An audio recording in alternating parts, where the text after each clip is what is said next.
We have an exciting event planned this evening with our speaker, Rihanna Muhammad. But before we get started, I'd like to thank our media partners of this year, Islam Channel, and give a special welcome to those joining us from Islam Channel's Facebook and YouTube. It's a pleasure to have you with us today. I'd also like to thank Arts Council UK for helping us allow us to continue this work over Ramadan, all of which is available on our website. Our work this Ramadan is supported by Islamic Relief, our charity partner. You can check out the incredible work Islamic Relief does at iruk.co/RTP.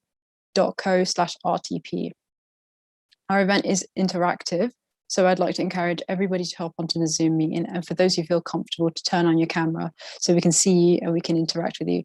And a quick run on the tech: at the bottom of your screen or in the More section, you have the reaction button. So you can show us how you feel in real time, and you can also raise your hand. So if you want to ask any questions or add to the discussions, we can unmute you. Also, you have the live chat. We'll be checking the live chat. But first, I kind of just want to know a little bit more about how all your Ramadans are going. So Shireen, how's your Ramadan going? You can unmute yourself. Alhamdulillah, it's been going well. Having to work from home and fast is a new experience, but definitely more flexibility. Yeah, it's been good. What do you have planned for your iftar? I don't know, actually. My dad is cooking tonight, so I have to go and check after. Mysterious. Yeah. That's fair. How's Ramadan been going so far over the last so many days? Yeah, like I said, it's been a pretty interesting one, obviously, with working from home. But I've tried to make the atmosphere at home as similar as possible to previous years. Yeah, it's been really interesting. Do you think it's been harder or easier since you've been working from home? Possibly. Actually, I honestly don't know. It's new challenges. Yeah, that's true. Challenges from usual. Yeah, that's true. What about you? How's it been for you? It hasn't been too bad, but like over the weekend. So I'm going to be flying. I'm in Sweden right now, but I'm going to be flying back to London tomorrow. So I decided for some odd reason to go hiking today around the woods near my house, and bad decision, but here we are. But I think overall Ramadan this year has been pretty good, alhamdulillah. Like I think you have more time to do things even though you're doing your usual activities every day. Yeah. Interesting. What about you, Kulsum? How's your Ramadan going? What do you have planned for iftar? Assalamualaikum. Alaikum. It's going well, alhamdulillah. My brother is cooking, so I'm hoping at something nice. I think he's making pasta or something. But I don't know yet. I think he's in the kitchen now cooking. But yeah. How are things going now that we're reaching the last 10 days? I guess it's like always sad to see Ramadan go, but yeah, it's been good, alhamdulillah. I think I've kind of like found a bit of a balance now. But it's still like tricky, I guess, with like everything going on and like not having the usual like Ramadan experience of what we would normally experience before the pandemic. But yeah, it's been good, alhamdulillah. I definitely think that Eid this year is going to be interesting. But everything kind of opens up straight after Eid. So yeah, I think you missed the community element a little bit, unfortunately. Yeah. How is it in Sweden? So I spent it with my two siblings, so it isn't too bad. But I definitely think this is the reason why I've come back to London. I kind of miss having my parents around because it's usually always with them. Yeah. So, yeah, slightly different experience, but it's a good one nonetheless. Alhamdulillah. What about you, Rayhan? How's your Ramadan going? Yeah, alhamdulillah, it's been good. Not too bad. I think being able to work from home has helped not be too tiring. And yeah, it's good. It's gone quickly. I always think every year it's going to go quickly, and it does. But then I'm always still surprised when it does. Yeah, that's true. What do you have planned for iftar? Nachos for iftar, and then dinner. I'm not sure. I think just leftovers. That's very good. A solid Yeah. concoction. Yeah. Amazing. So I'm going to introduce our speaker today and our discussion. So today we're going to be discussing recognizing the Uyghur genocide, and we'll be discussing it with our speaker, Rihanna Muhammad. Rihanna is a Uyghur singer, human rights activist, and an award-winning translator of the prison memoir, The Land Drenched in Tears by Soigel Chanshif. Sorry if I pronounce that correctly. Her recent works include working as a consultant and translator for the ITV documentary Undercover Inside China's Digital Gulag, shown in July 2019, and she's translated for the BBC documentary China, A New World Order. As an interpreter, she's heard many first-hand account of the Uyghur population and their experience in internment and the loss of family. And she's currently the director of the World Uyghur Congress in the UK and the advisor of the Interparliamentary Alliance on China. Assalamu alaikum, Rihanna. It's a real pleasure to have you. Thank you for joining us. If you could just tell us a bit more about your work. How's your Ramadan going so far? Walaikum Assalam. First of all, my name is Rahima, not Rahana. Apologies, I'm so sorry for that. Don't Sorry, worry. it's Ramadan brain. Yeah, I'm sure everyone is tired by now. Yeah, all going well. It's very fast. I mean, this month's gone very fast because of very busy schedules that I have. So thank you so much for inviting me to speak and to give you more insight about what is happening to my people from my own personal perspective. I'm Uyghur myself, and I find a lot of people find it very difficult to pronounce that because of Rei, we have Uyghur. But I know a lot of people say Uyghur, that's fine. And Uyghurs are Turkic Muslims. Our language is very similar to the Uzbek language. The origin is Turkic. So I can communicate with Turkish and Azerbaijani and other Turkic people from the Turkic origin background. I was born and brought up in a large religious and musical family. My father he came from a very religious background, and my mother, generations of my great grandfathers, they were musicians. Since the time I was born and I left China in 2000, from my childhood, I know that we Uyghurs were not free, not free. I remember when I was little, my parents and when my brothers and my elder siblings, when they prayed, they had to lock the gate from inside. And my father often told the little ones that do not tell others that we prayed. If you do, police will come and take me away. So from that age, I believe I was only 4 or 5. I know that certain things you cannot say to people. And only later I learned that was the latter years of the Cultural Revolution.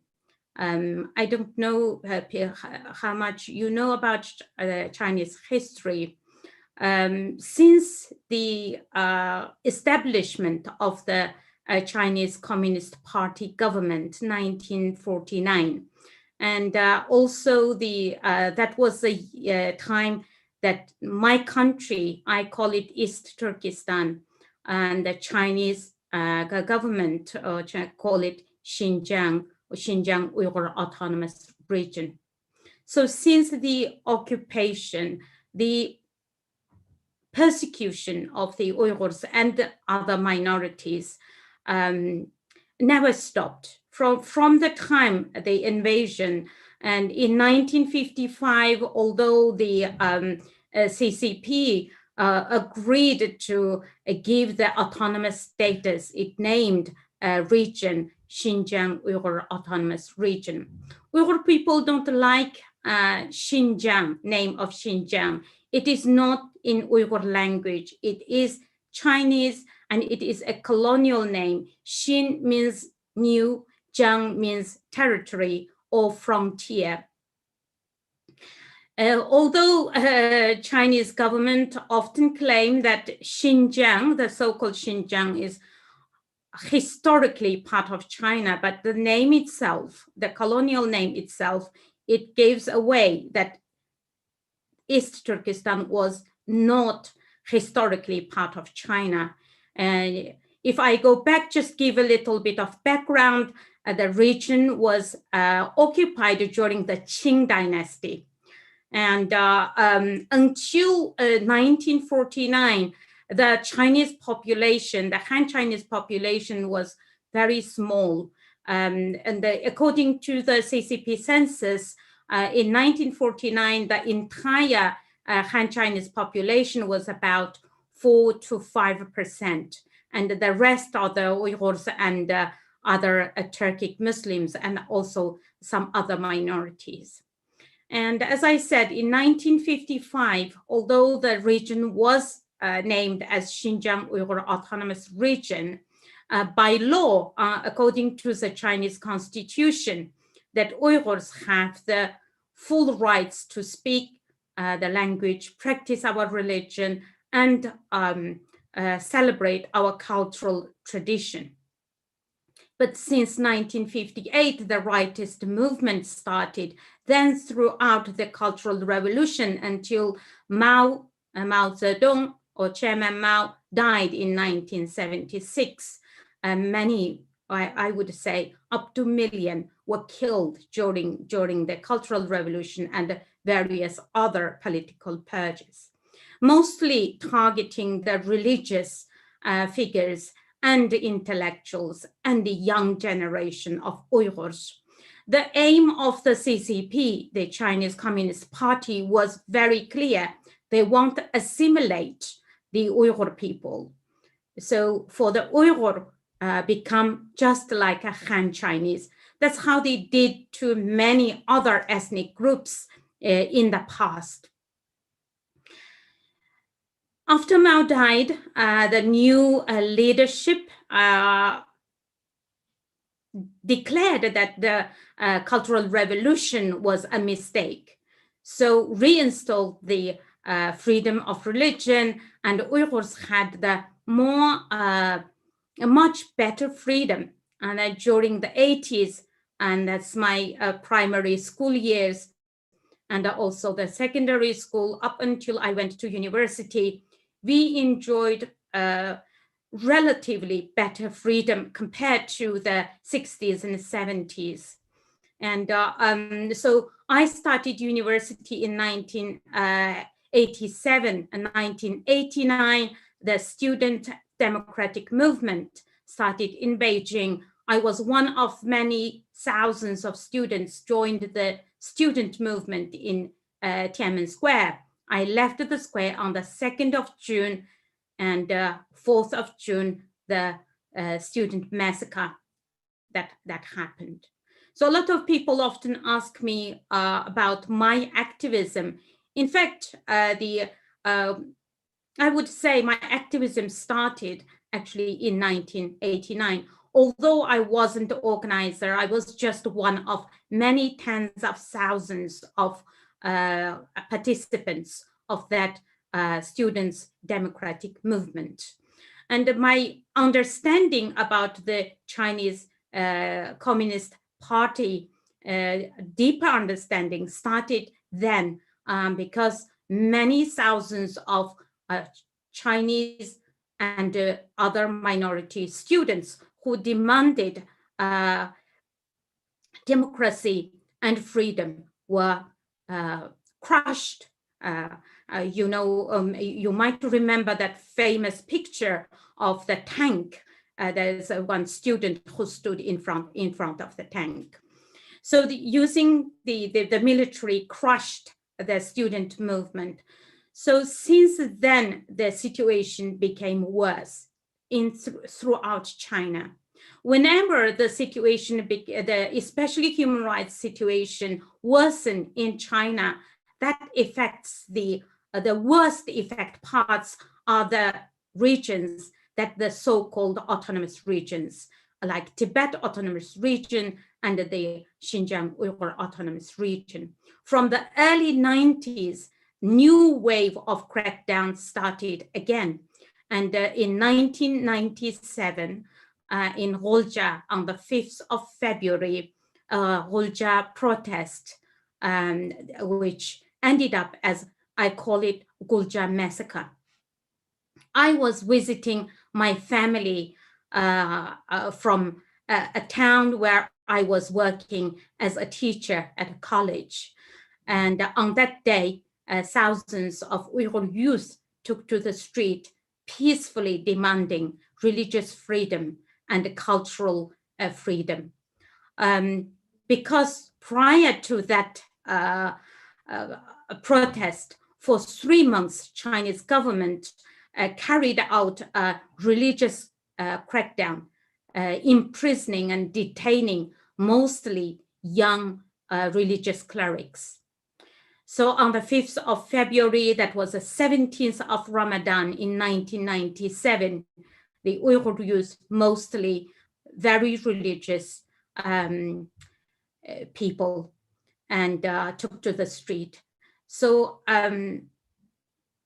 the Chinese Communist government, they always crack down the peaceful protesters, deploying military, and similarly, they killed over 100 protesters on the day, then followed by mass arrest, which lasted many weeks. And I left after my winter holiday. Later, I learned up to 4,000 to 5,000 Uyghurs were arrested, accused of separatism or any kind of sort of violence or religious extremism. That was the event that led me to leave my country in 2000. It took me 3 years to find a way to get passport and then to obtain a visa as a student to come here to study in 2000. And since the day I arrived here, I have been telling people in every different platform about who are Uyghurs, Uyghur people, and what is happening to the Uyghurs. And I always hoped that one day I will be able to go home and visit my family. I have 9 siblings, and they all big families and extended families. When I left, my mother was still alive, and she died in 2013.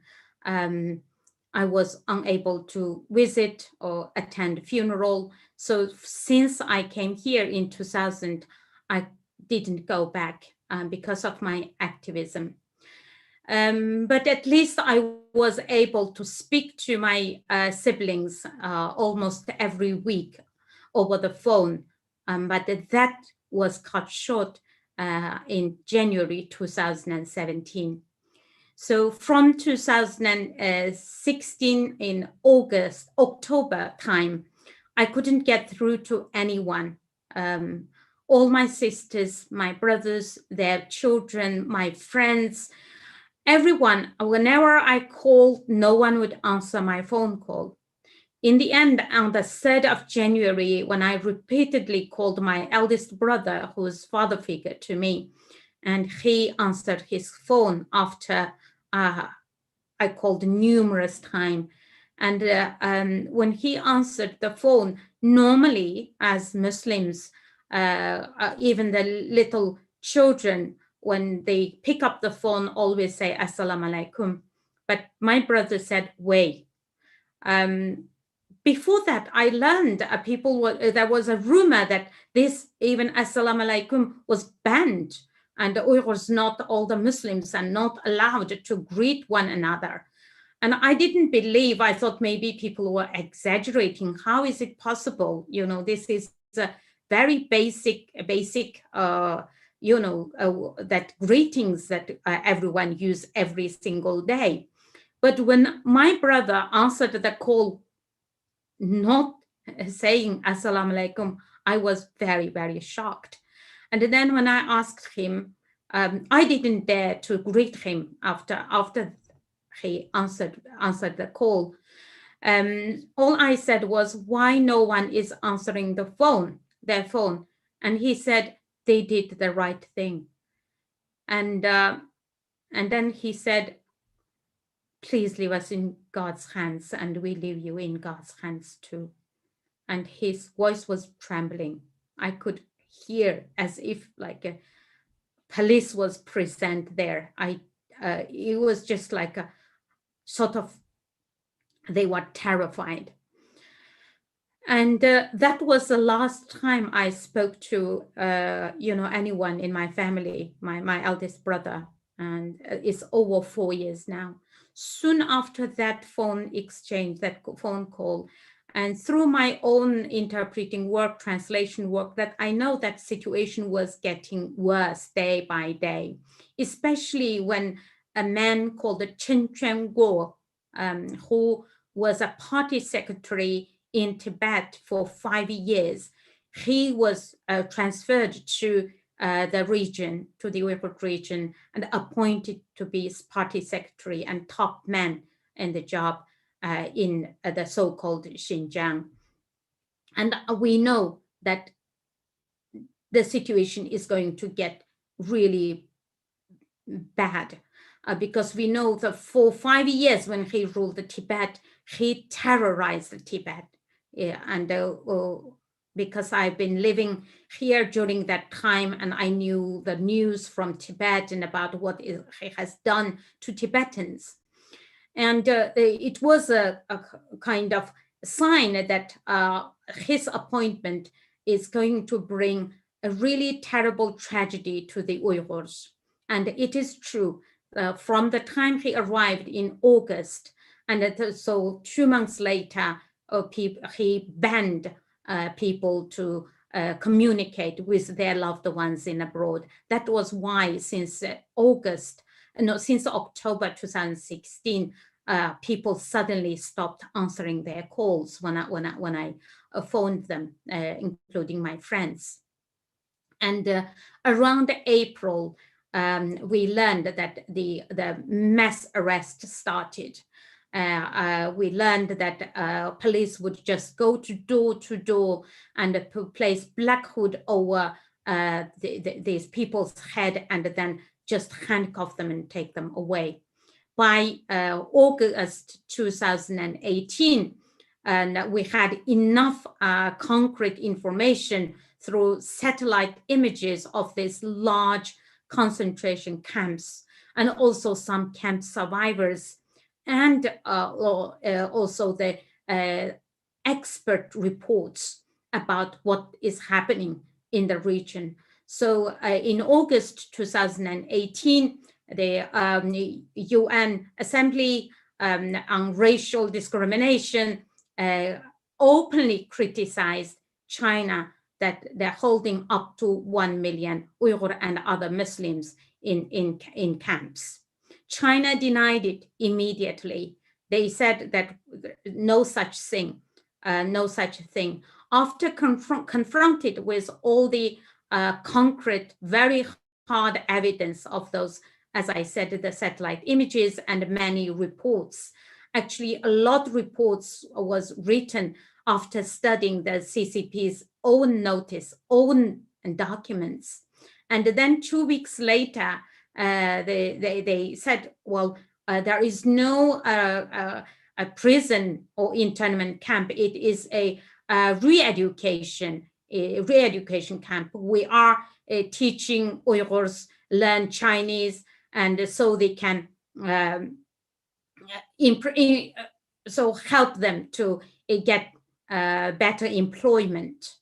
But later, again, by the end of 2018, more information came out, far more. Then in 2019, November, we had a huge leak. One document was over 400 pages long, and that gave a very detailed information from China's own classified documents that they are interning the millions of Uyghurs. And the classified document read,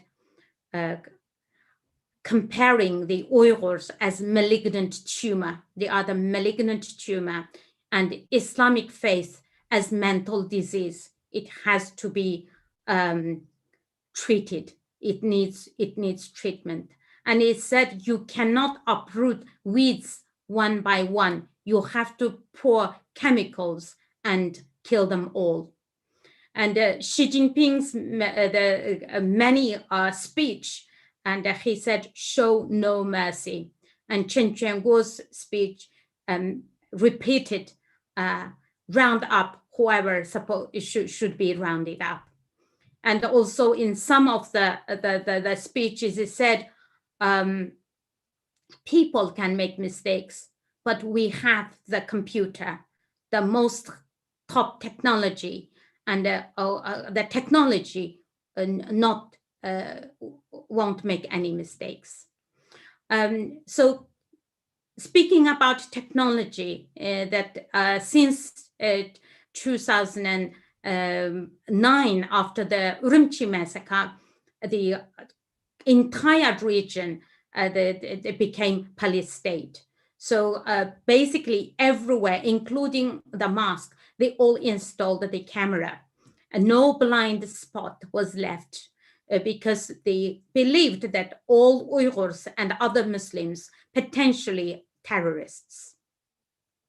And from 2016, after this man Chen Quanguo took the power, he turned the East Turkestan a complete police state.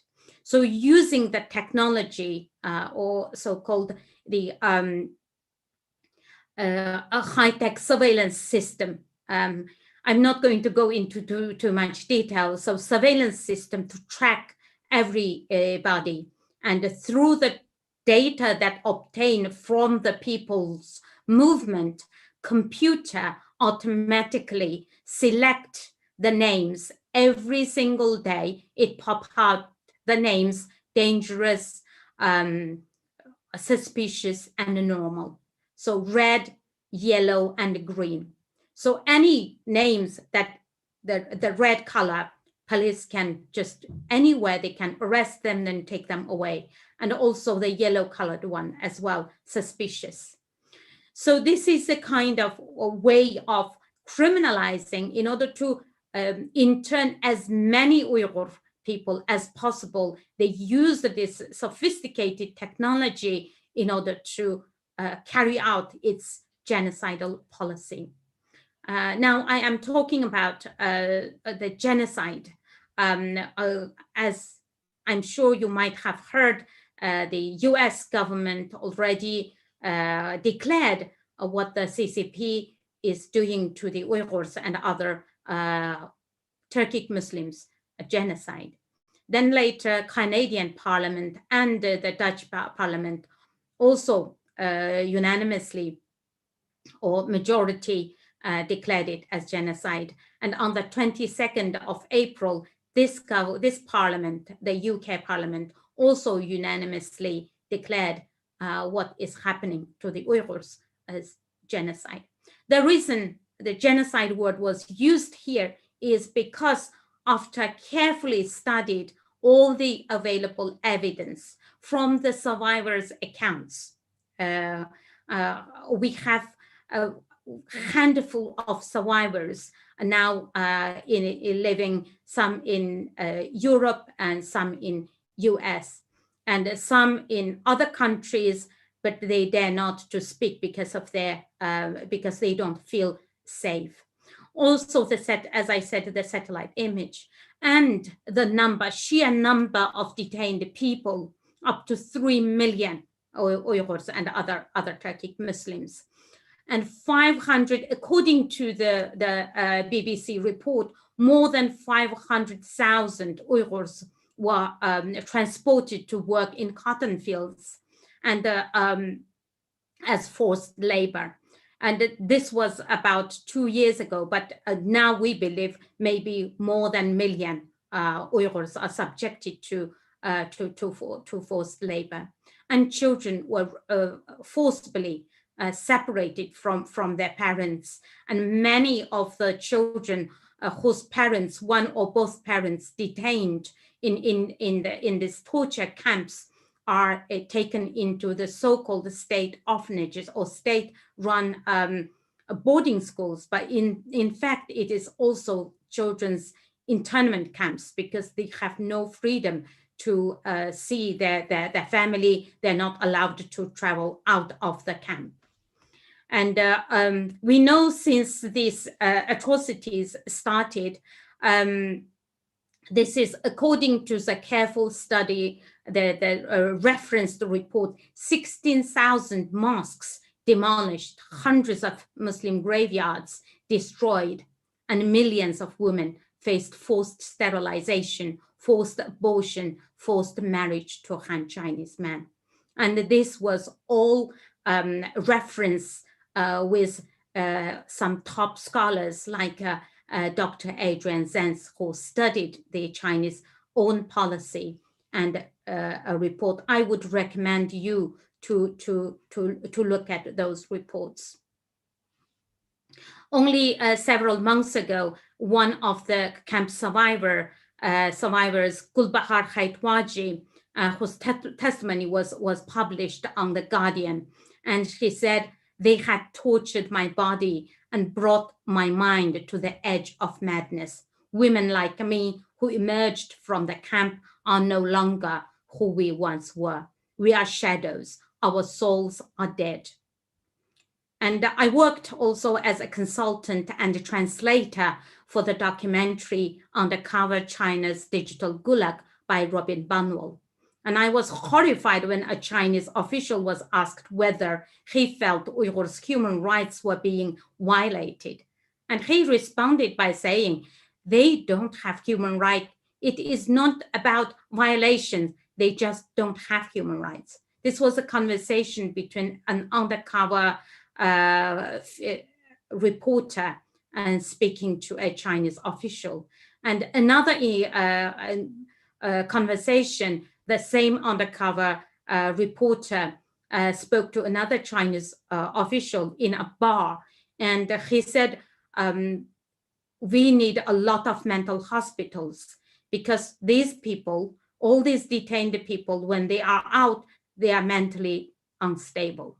And I know from speaking to those survivors, and the aim of those camps, the so-called re-education camps, we believe it's a concentration camps, that it's to destroy the Uyghur people.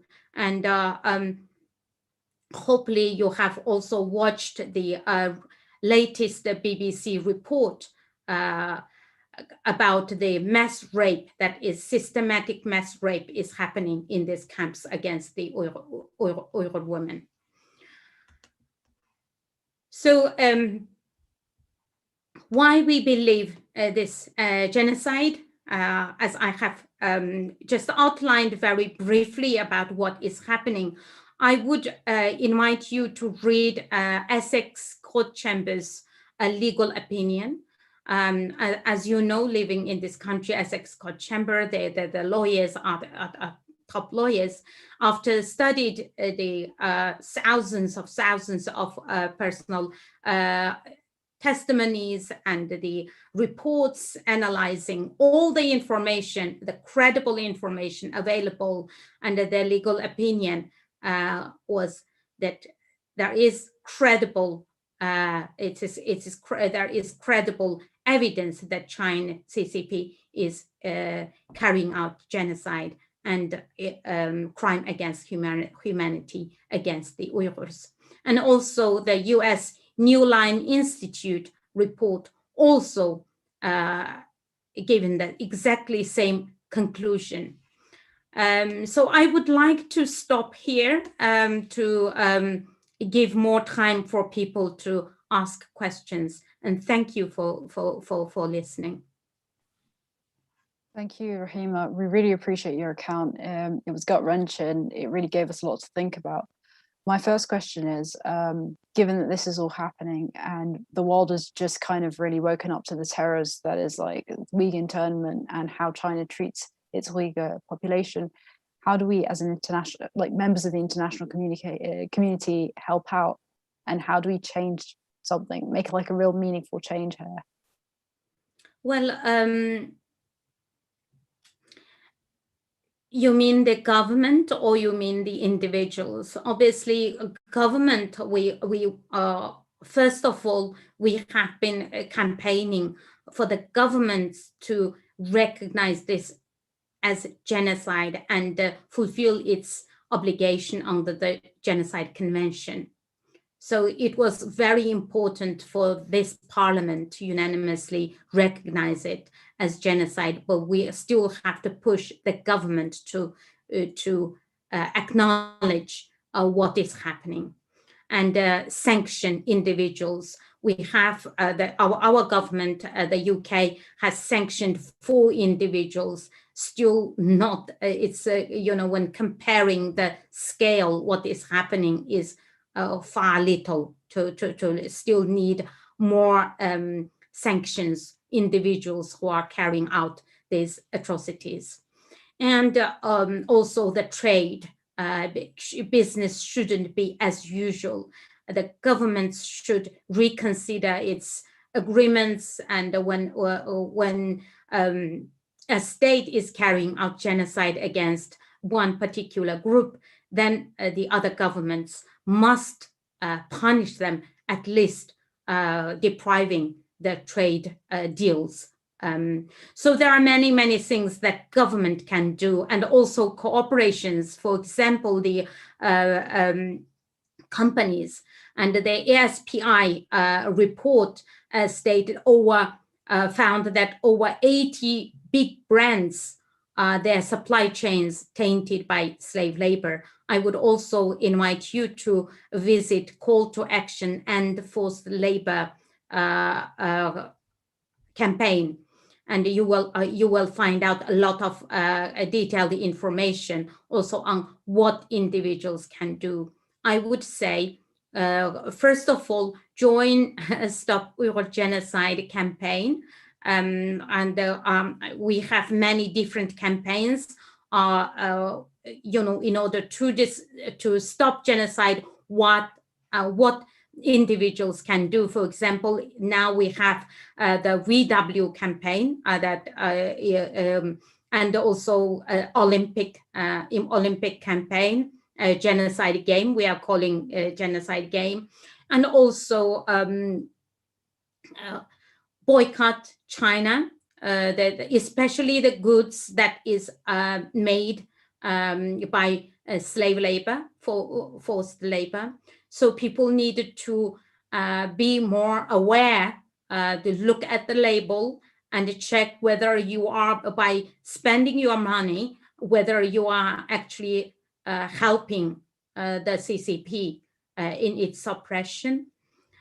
So we have campaigns always scheduled in like certain few months. We lead one campaign and then move on to the second. So follow me on Twitter, on Facebook, and if you really want to make a difference, you just join the campaign that we are leading at the moment. And internationally, in France, in Germany, in many other countries, and also in the USA, a lot more activities now compared to a year ago. So it is not enough, but there are activities, there are movements against the CCP, and is happening. And the Chinese government is really paranoid. So they have been very actively spreading its propaganda, trying to make it look like that people like myself and all the survivors, what they said is a lie. It's because of the US or the Western governments are not happy for China to become the superpower. That's why they are making up lies against China. So this is another battle. I would like you and help us to fight this disinformation, and most importantly, to educate our Muslim brothers and sisters who are living in Muslim countries, because we didn't see any kind of condemnation from the Muslim majority states. And I think that can be our task. It's very, very important that, okay, if the government, because of the trade or the dependency or other agreements, but the people, people should be able to join the movement and call their government to act. Thank you, Jazakallah khair, for that. I definitely think that there is value in lobbying our government, like you said, and also there's a lot of value in being more mindful about the things that we consume. So I think one famous brand, Nike, created the Nike hijab, which people are like, it's amazing, it's empowering Muslims, but it was actually created by Muslim women and men in labor camps. So I think it's a lot of times we get sucked in and we kind of don't acknowledge that a lot of the things that we buy also play into this like bigger system of oppression. A lot of the things that you've mentioned, I've linked in the chat, so you can see a few of those court cases. You can see a lot of the campaigns that you've mentioned and your Twitter account for those who want to. So my second question is in regards to, you mentioned the Tiananmen Square activism, and you've mentioned how when you came back to calling your family a few years ago, you were unable to continue communication with them. How do you think the firewall of China and just kind of shutting down communication, Chinese people to the rest of the world, how do you think that's affected it, the Uyghur population? And how do you feel it's managed to keep what's been happening in East Turkestan kind of a secret to the rest of the world? Yeah, when there is kind of big crackdown that happened, always they had this internet blackout in the past, especially in 2009. For 1 year, we couldn't reach out to anyone. It lasted about a year, and then it became normal. So in the beginning, we thought maybe this is just a kind of another new wave of crackdown which will last several months, and then we will get back to normal again. At least we'll hear loved one's voice at least. But it's been extremely difficult. Now I can't bring myself to even think about my sisters and my brothers and what happened to them. It's just very difficult. I know many of my friends and many activists, they learned that when they managed to got news is always quite bad. Some they had like over 20 members of extended family, sisters and brothers and all uncles and all taken away. And I know there's one family in Turkey that they had all in one street. It was also like a big families, and it said anyone over 14 were detained. So her family, anyone over 14, including her elderly parents, all being taken away. So this is a kind of situation, but people still manage to get kind of information through other people, or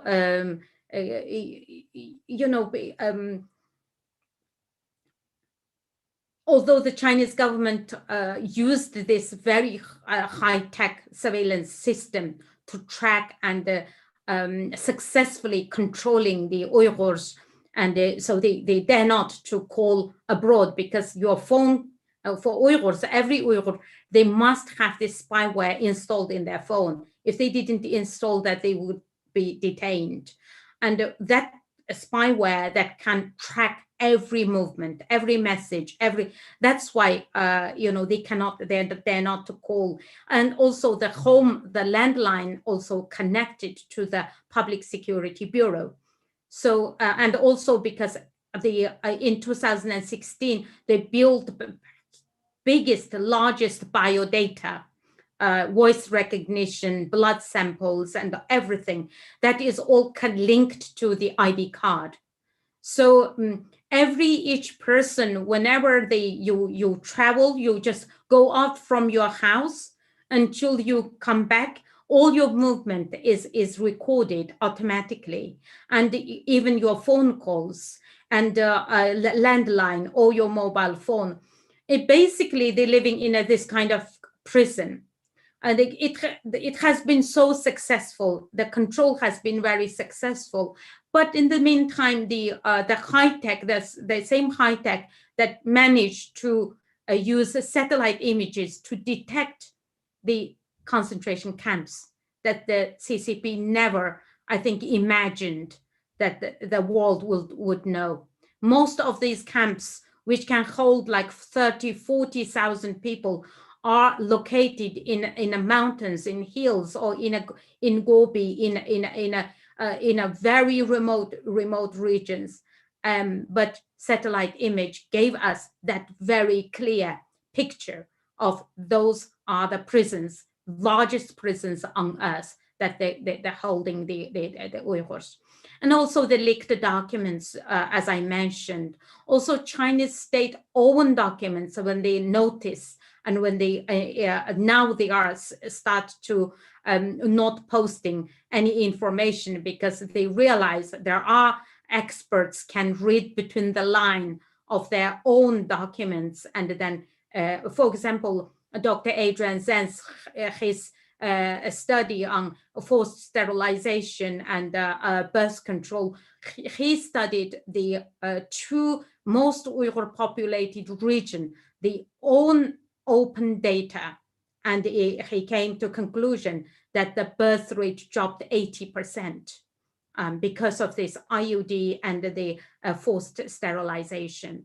And also I have spoken to about 9-10 survivors. Their accounts are so similar, exactly so similar. They were held in various different camps in different, quite far away from one region to another, because East Turkestan is about 6 times as big as the UK. So from the east to the west to the north and south, but you can come to a conclusion that the camp system actually they follow a certain rule, regardless of its locations. So even when we say rape is systematic.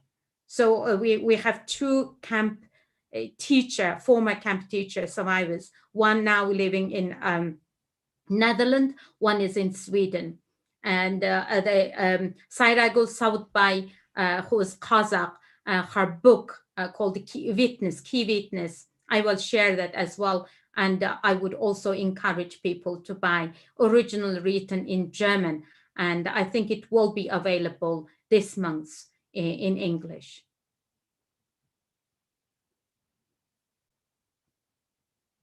Thank you. Yeah, I definitely think that there's a lot that we need to consider when we look at this situation. And we do really need to educate ourselves in what's happening around the world to the Uyghur people. So my next question is, you've spoken about kind of the mass internment, the use of contraceptives and abortion, and all these kind of huge ways of controlling the Uyghur population in East Turkestan. How do you think that's affected the culture? And like, has it erased your identity, do you think? The very aim of the Chinese government is, as I mentioned earlier, is to assimilate completely, make the, they call the Hanese, basically become Han Chinese for all the ethnic groups to become, so don't tolerate people who have different culture, different religion, and different language.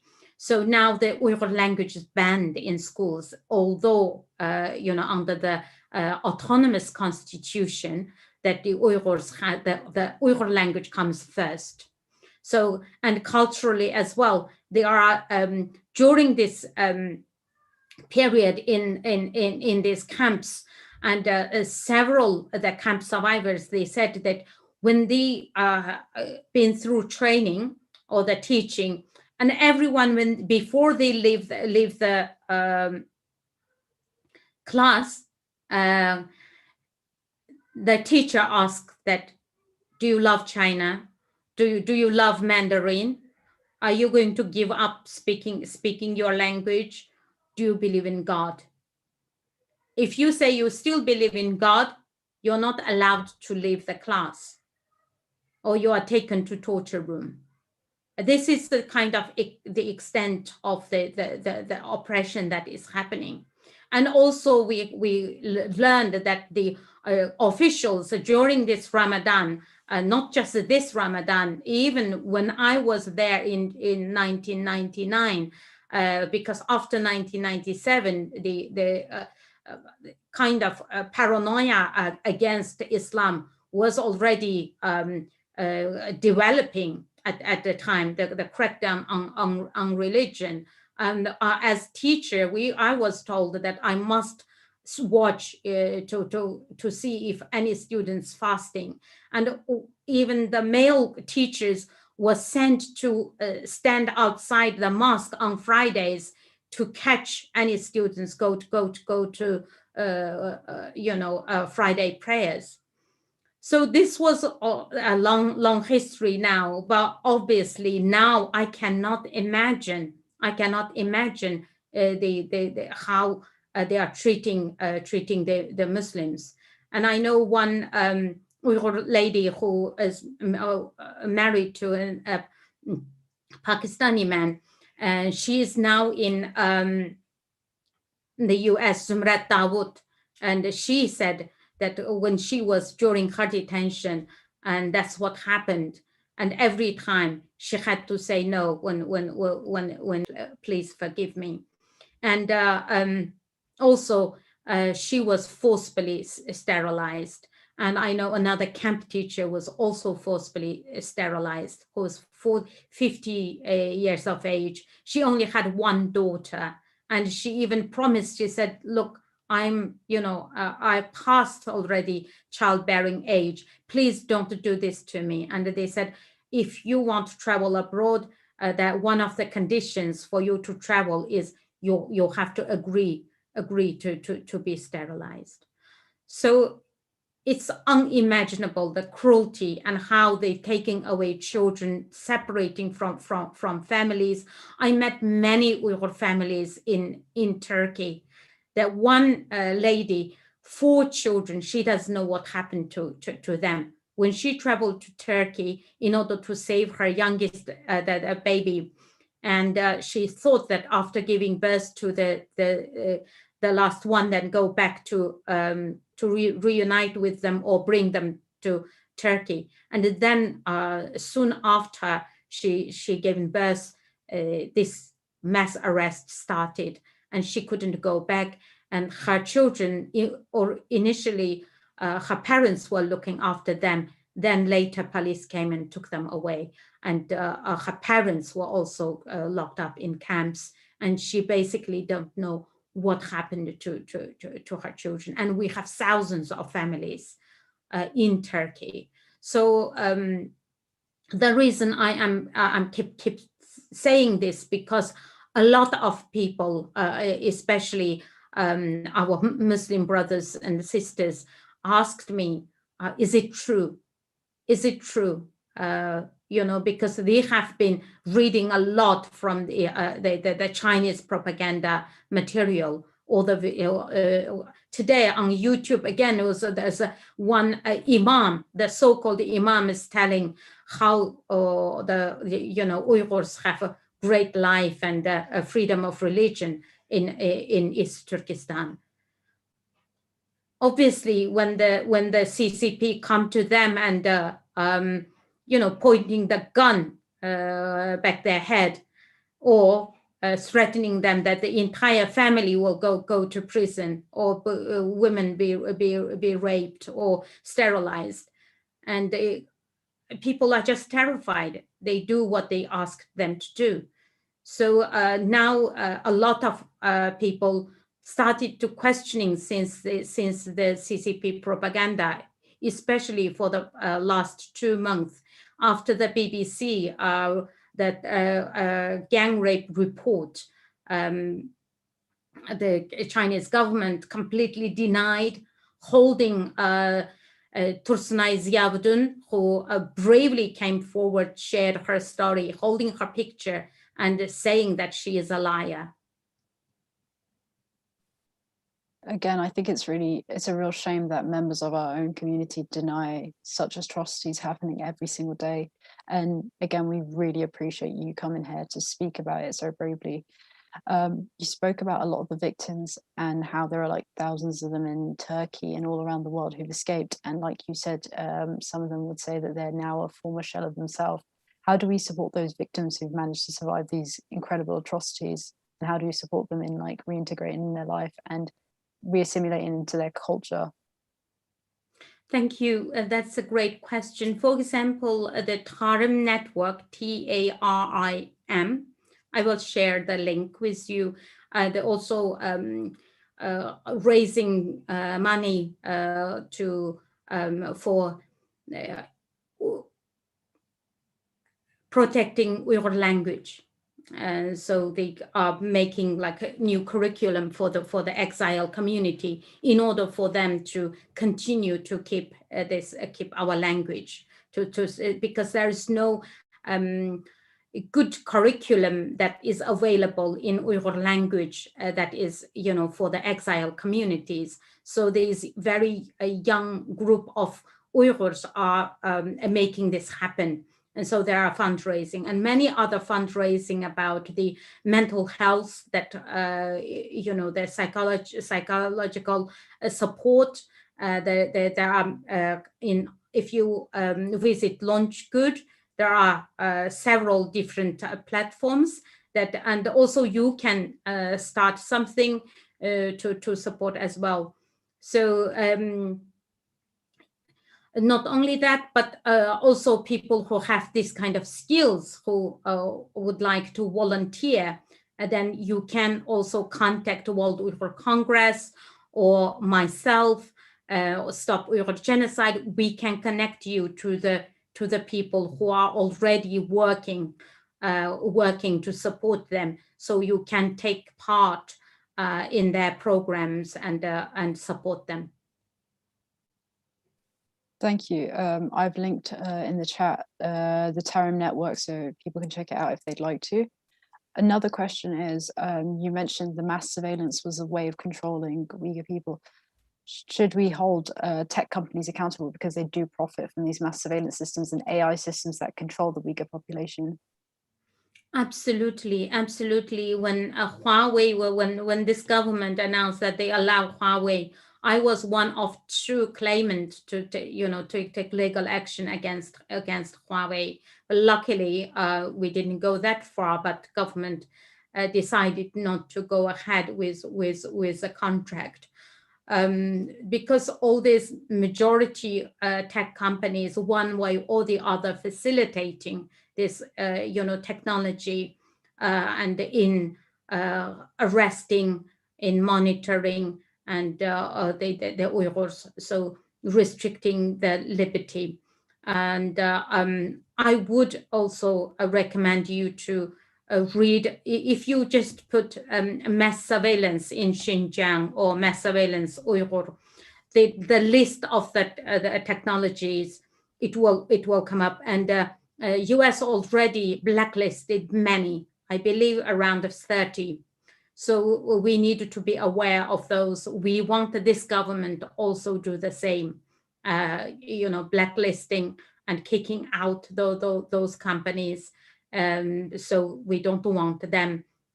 Also, the companies here in this country, whether they are also linked to supporting some high-tech companies inside China. So all this, we have to be very vigilant. And I would also ask you not to buy Huawei phone, boycott Huawei completely, completely, because Huawei is, although the Chinese government claim that Huawei is a private company, it is not private company.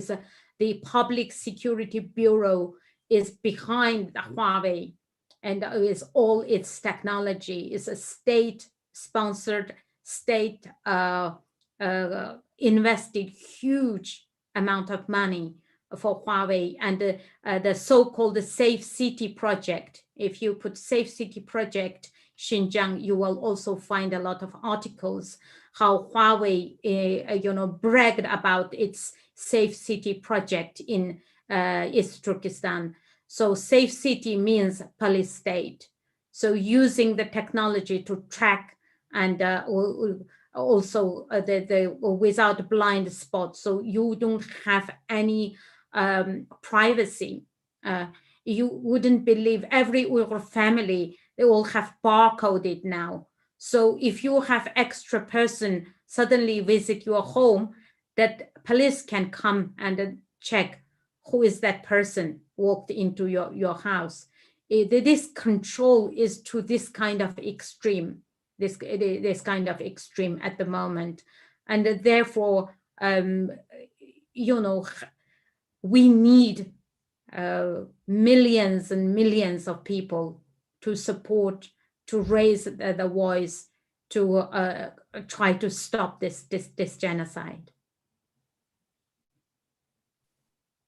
Yeah, I definitely think that we should really consider how we consume and how we spend our money, and not only just educate ourselves in the situation that's happening in East Turkestan, but also how we contribute to it by using our finances. And that's one thing we can control. Not only that, we should also lobby our governments. Final thing is, there's 1 minute before the azan.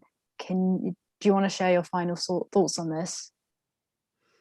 Thank you so much for this evening's event. And so if you really want to help, to support, and visit Stop Uyghur Genocide, World Uyghur Congress, follow me, and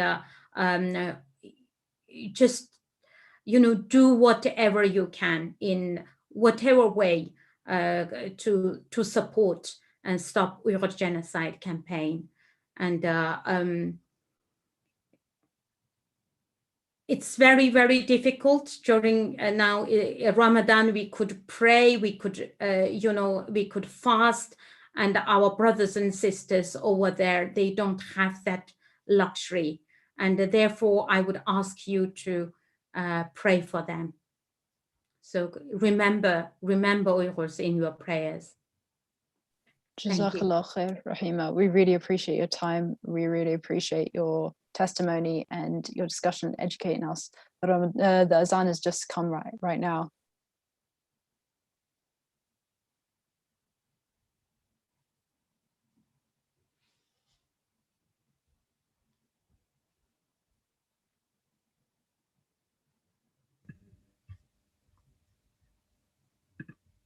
اللهم إني لك صمت وبك آمنت وعلى رزقك أفطرت ذهب الظمأ وابتلت العروق وثبت الأجر إن شاء الله. الله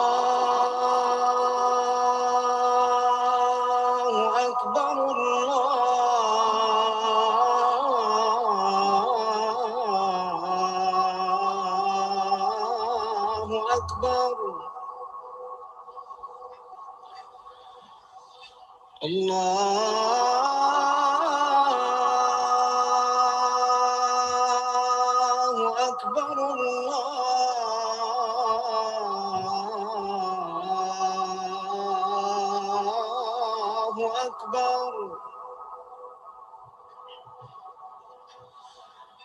أشهد أن لا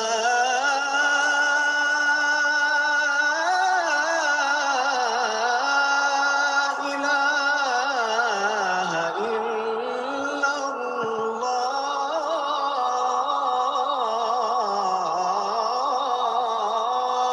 الله أشهد أن لا إله إلا الله أشهد أن محمدًا رسول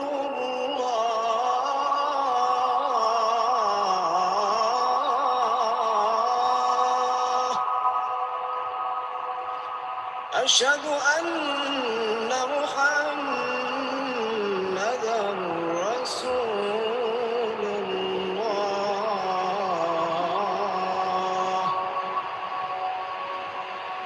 حي على الصلاة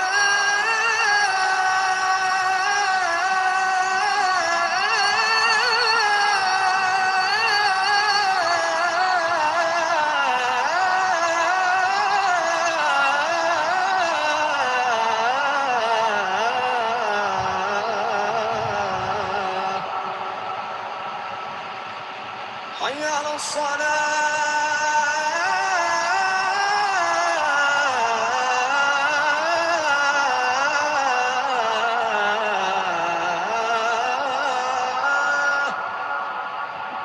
حي على الفلاح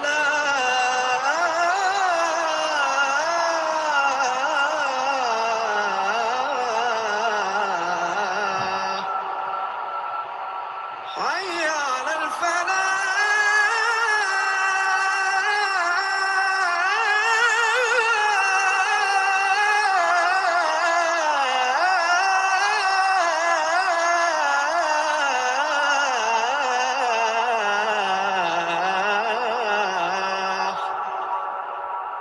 الله أكبر الله أكبر لا إله إلا الله اللهم رب هذه الدعوة التامة والصلاة القائمة آت محمدا الوسيلة والفضيلة وابعثه مقاما محمودا الذي وعدته إنك لا تخلف الميعاد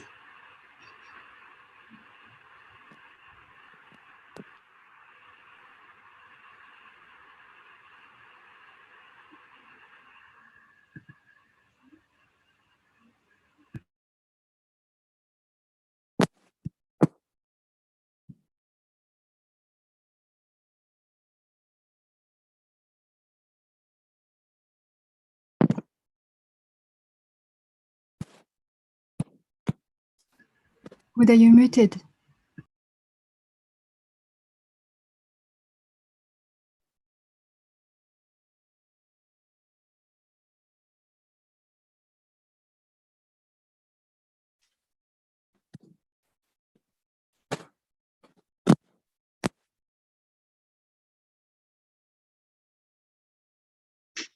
We still can't hear you.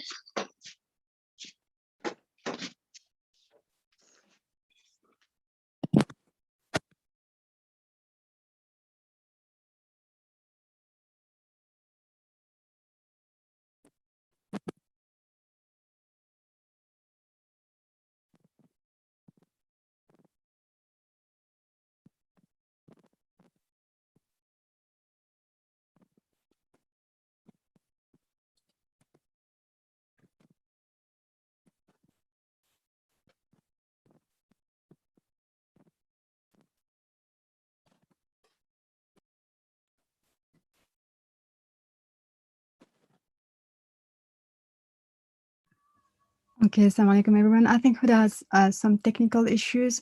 We just wanted to thank our speaker and Islam channel for being our media partner. And we hope to see you inshallah tomorrow. So thank you very much and have a good evening and enjoy maybe Laylatul Qadr, we don't know. Inshallah. Yalla, assalamu alaikum everyone.